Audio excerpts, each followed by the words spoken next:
On today's video, about 30 minutes ago, a brand new KVK mode dropped in Rise of Kingdoms Strife of the 8. And in this video, we're going to go over everything we have available so far, including the rules, which will show us the map, as well as the shop, see if anything changed so far. 8 camps are going to duke it out in a 50-day long season. Let's look through the information we have available so far and start speculating a little bit on a few things. So sit back, smash a like on the video, and let's go.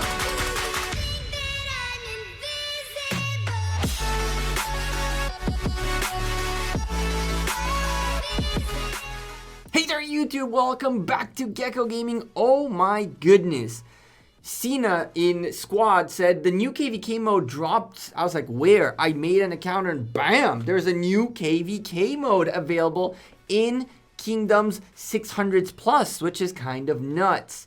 Before we start though, don't forget to slap a like on the video and of course subscribe to the channel to keep updated with the latest and greatest of a potential new KVK. Now here's the deal.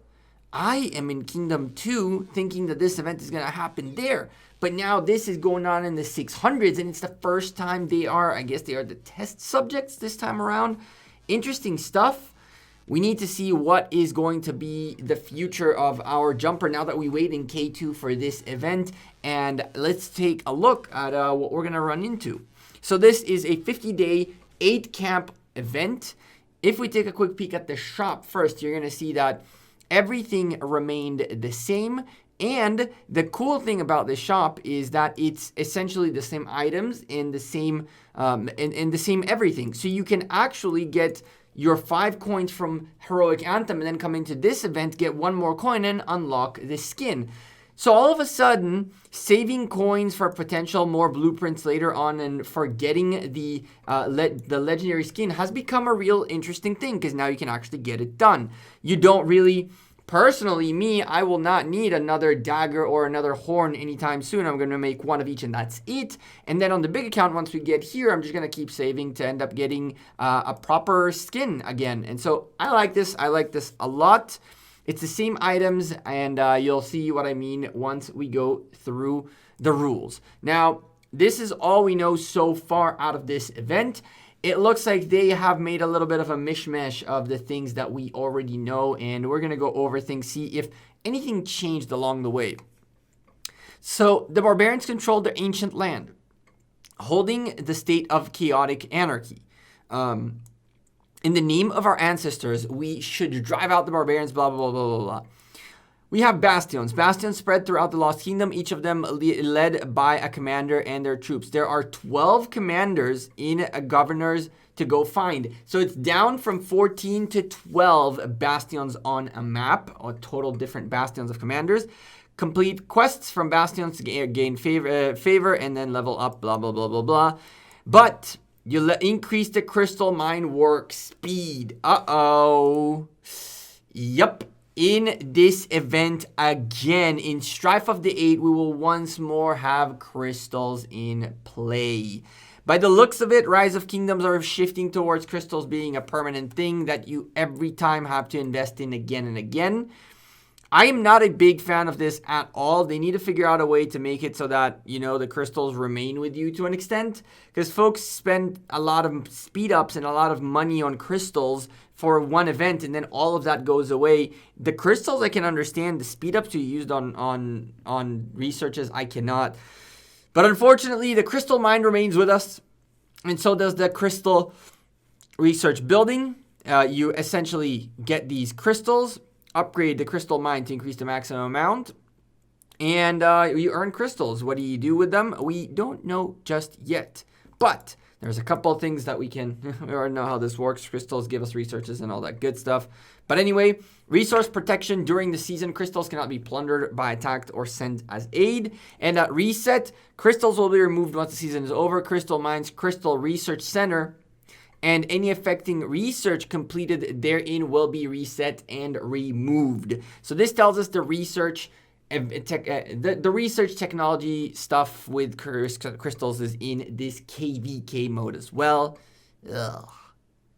The coalition system remained in Strife of the 8 as well, which is something I really like, although I think coalitions are a bit too small. Let's see if they changed anything about the coalitions. Joining a coalition, governor can join a coalition alongside their alliance. Alliance must be of the same camp to join the same coalition. Governors in the same coalition can join each other's rallies, garrison, reinforce, repair each other's flags, and grant alliance help.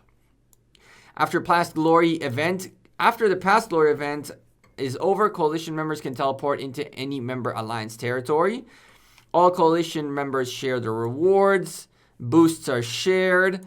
Building occupations are shared. And at the end, everything goes to waste. Finally, the reward system is once more the same reward system of the season coins and conquest coins.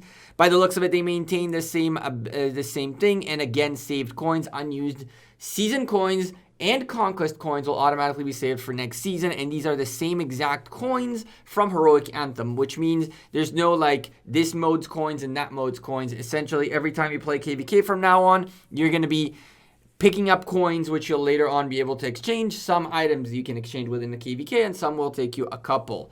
They're slowly changing the reward system. But this is where things get interesting. The camp system. Oh my goodness, the corner kingdoms are back. The corner kingdoms are back. Kind of.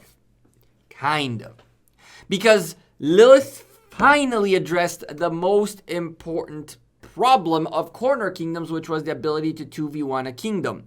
Now, corner kingdoms will have the ability to pick whether they want to fight against, for example, green against yellow and blue, or the blue on the left side against purple or yellow. Fire can go up against lightning, and by the looks of it, I don't know what the heck it is.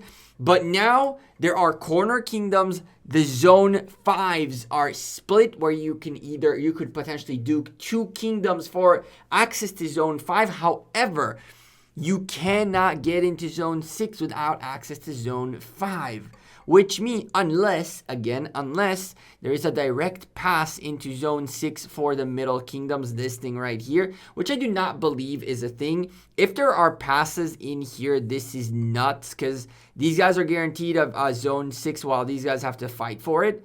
But if you don't have access to a zone 5, by the looks of it, you won't have access to a zone 6.